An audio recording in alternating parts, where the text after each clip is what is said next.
please listen to me when I say, do not become that insufferable person that's like, oh, can I have some vino? Wine, sorry, I just got back from Italy and that's what they say there. Don't be that person, okay? Don't do that. Don't be that person. Don't pass judgment or look down on others for not wanting the lifestyle you want.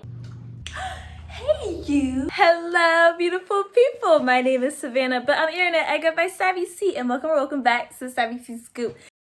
Hello, beautiful people. It's your girl, Savvy C, and welcome back to Savvy C Scoop, a channel all about traveling, learning languages, and navigating life as a 20-something. Be sure to become my travel buddy by hitting the subscribe button, and also, too, hit that bell button while you're down there so you never miss a single upload. This video is part 2 of a series on my channel that I'm calling How Savvy Sees the World, a series where I share how I've turned basically my passion for travel into a career, into a lifestyle. So talking about the realities of solo traveling, dating while traveling, budgeting, finding work, all the highs and lows and all the good things, all the juicy details in between, and much more I'm sharing within this series. And if you haven't watched part 1 already, pause this, go watch that, and then come back so you're all caught up, okay?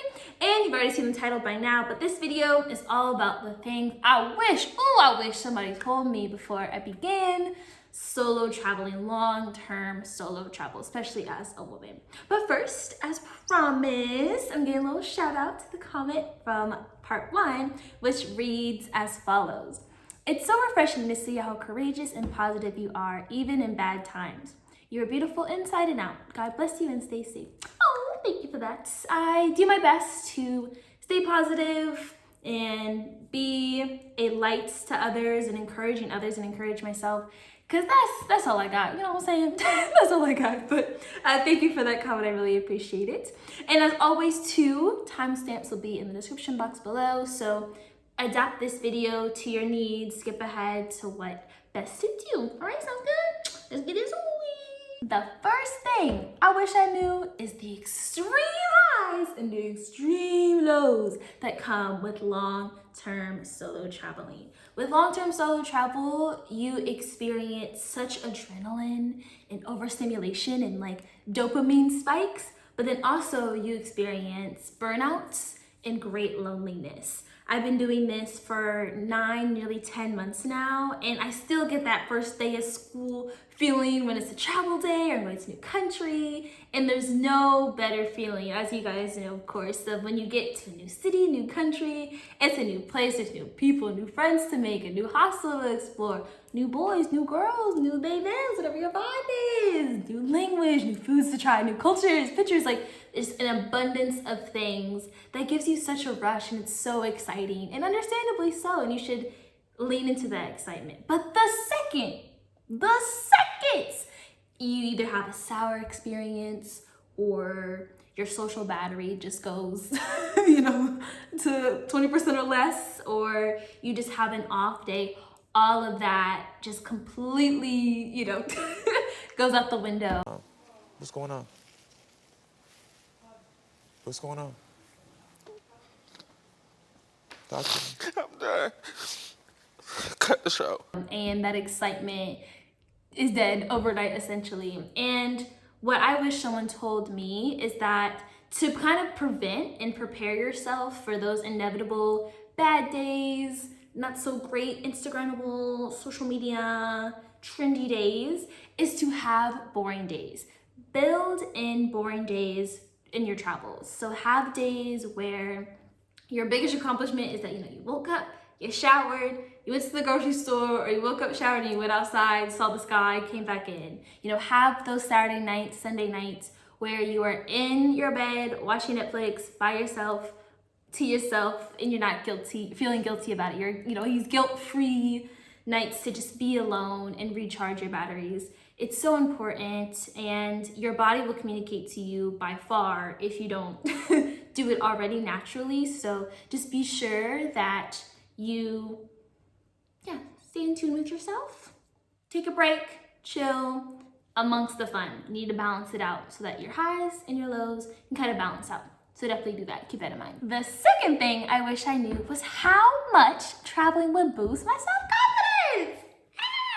In addition to this YouTube channel, in addition to just creating and posting on social media, I was shocked and really unexpected at how much traveling would boost my confidence. Of course, the nature of traveling, being out of your comfort zone and kind of turning the world into your oyster after you do it for a while. But I just didn't expect it to be this way. I'm no longer anxious. I can do things alone. I don't care if I look cringe or if I'm being cringe. I can dance in public, perform on stage, walk up to a table of strangers and introduce myself. Like that, none of that scares me anymore. It gives me anxiety like it did before I started long-term solo traveling. And I now feel and just so grateful for solo traveling that it's given me this new outlook and perspective on life.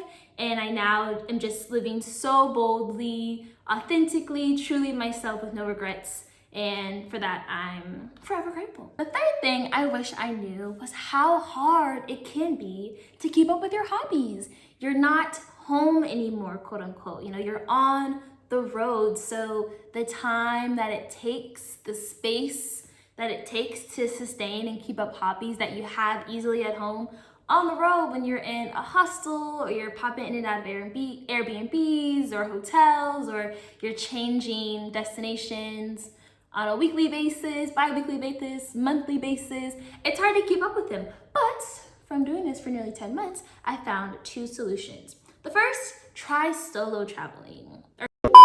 Excuse me, excuse me. Try slow solo traveling. That's what I meant to say. Try slow traveling where you're in one place for at least a month. So don't, bop, bop, bop, bop, bop, bop around. If you can if you want to, but if you want to do this for the long term, slow down, like Bobby V told us, okay?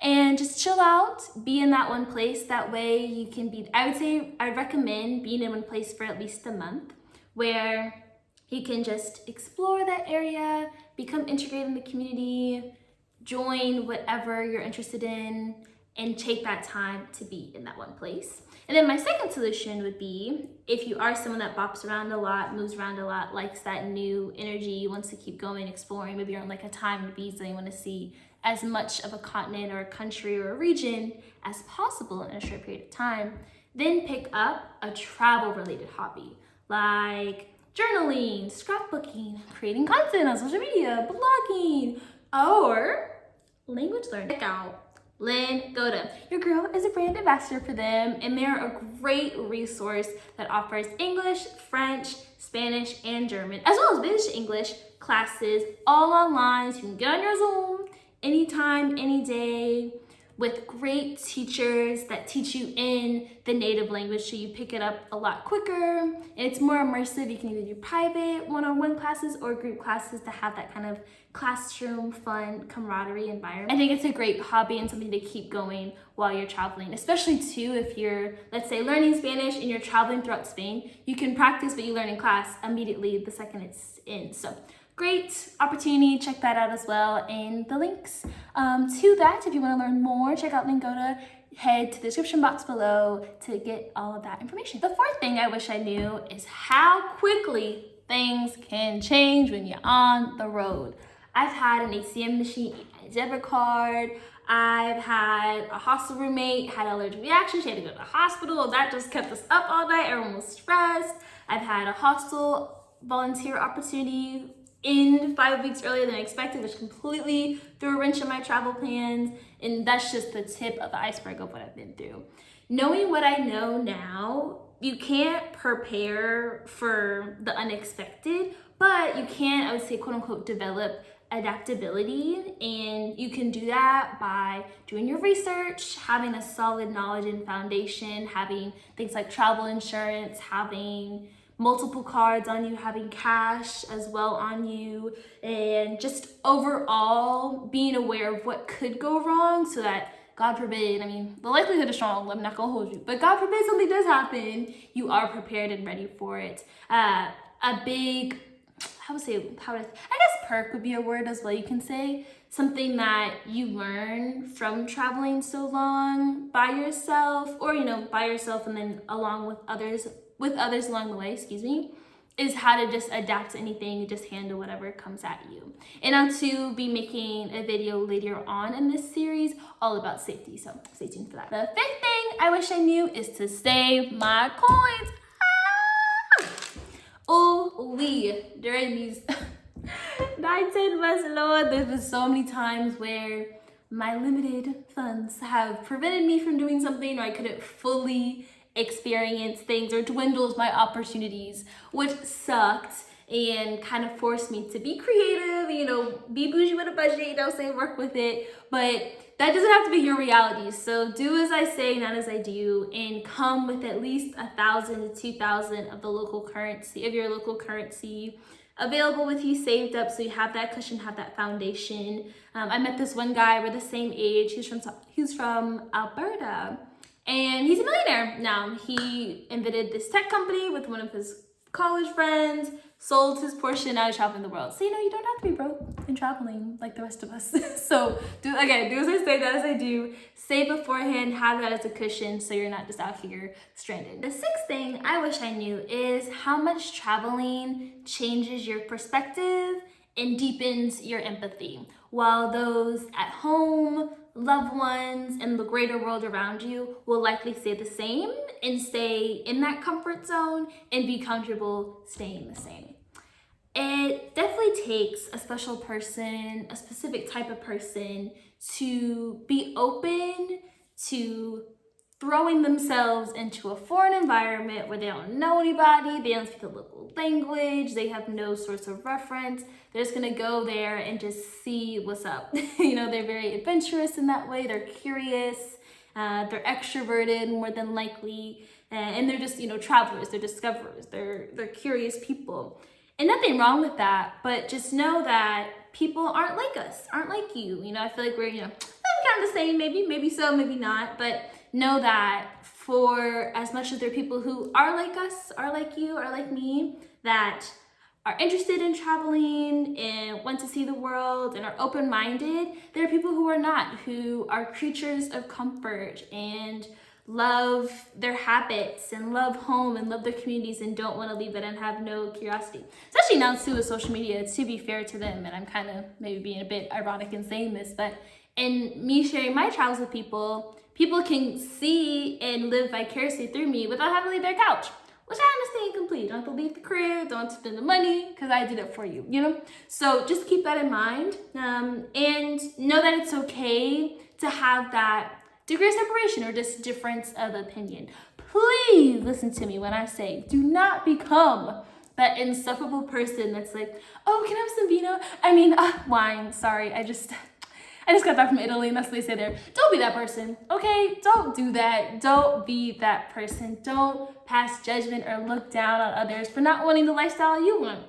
As much as the world needs, wants, has extroverts, world travelers, people who are open-minded, people who are curious, they also need introverts and homebodies and creatures of habits and people who love comfort, because you know what the gag is?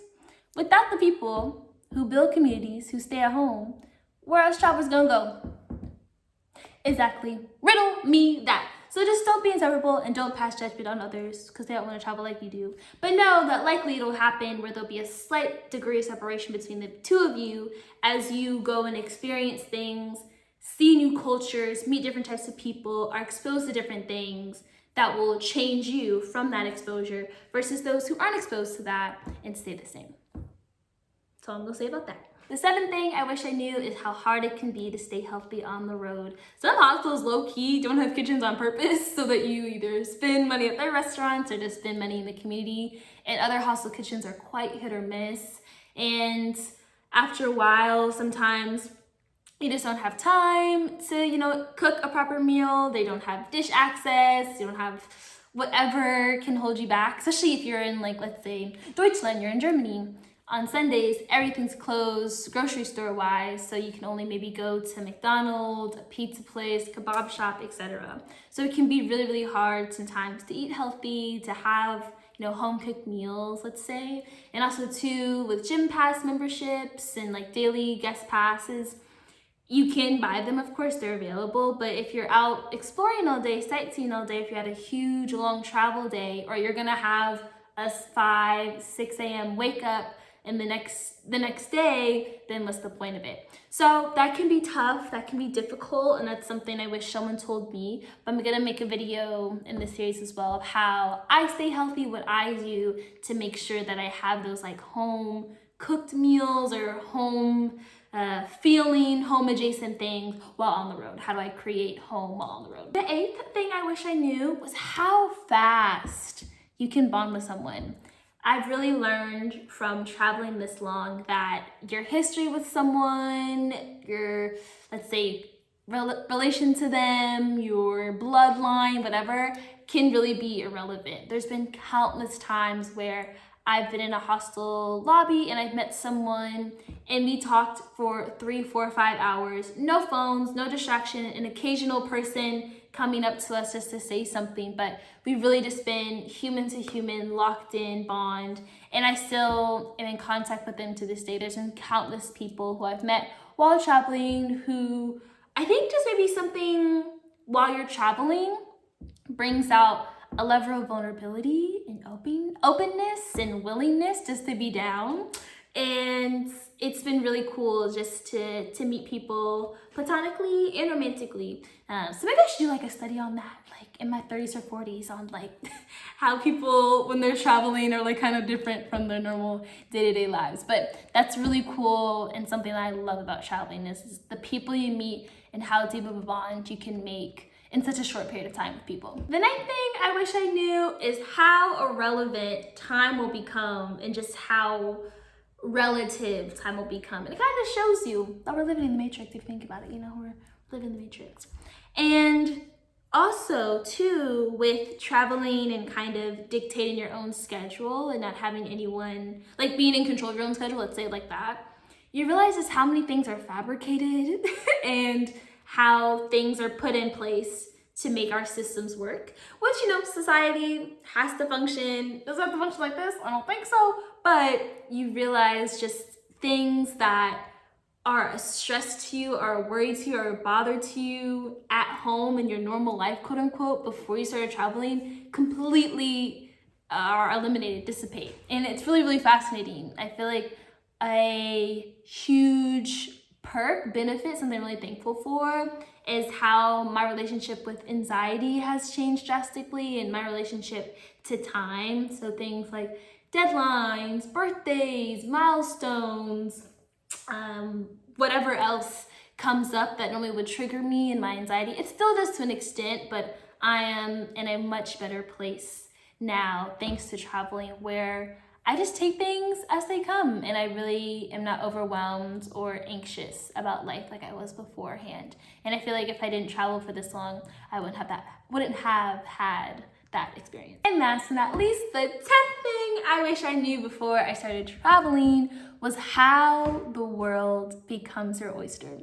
How the world becomes smaller and smaller through the friends and connections you make and the people you meet along the way. I know now for a fact I can post or just tell someone, hey, I'm going to X place, blah, blah, blah. Like, oh, my so-and-so lives there. Like, oh, I stayed at this hostel. Like, oh, you gotta go to this city and then book us for with so-and-so.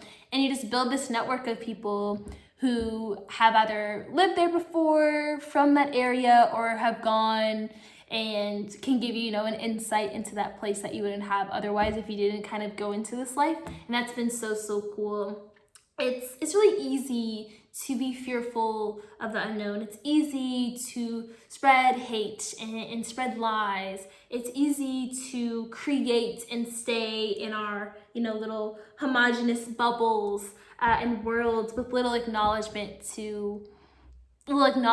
or infringement upon that utopia, if you will. But there's such a greater world happening around us all the time, and from traveling you really get to step out of that world, put yourself in someone else's world, and thus develop a perspective, an outlook, a skill set that allows you to just have a level of empathy and understanding and eliminates the possibility of making assumptions and pass judgment on others, which I am really thankful for. And again, just makes a world that could be so small and feel so big and scary feel, did I say that right? I hope I said that right. If not, I invert what I just said. But can make a world that feels so big and scary become small and inviting and worth exploring and seeing. So yeah, that's all. And that's a wrap for part 2 of how Savvy sees the world. Thanks for watching. I hope you guys got something out of it. Be sure to like this video, subscribe for more, and hit the bell button so you won't miss the rest of the series. And you can also catch up on past videos if you haven't done so already. Stay tuned for part 3 of the series where I'll be sharing, I'm kind of scared, I'm not gonna lie, my experiences and the reality of me being a Black American woman, traveling solo for this long. And I think this one's gonna be a little juicy one, maybe a bit controversial, so stick around for that. As always, I'm sending my love to wherever you are in the world where you're watching this, and I'll see you guys in the next one in part 3. Bye!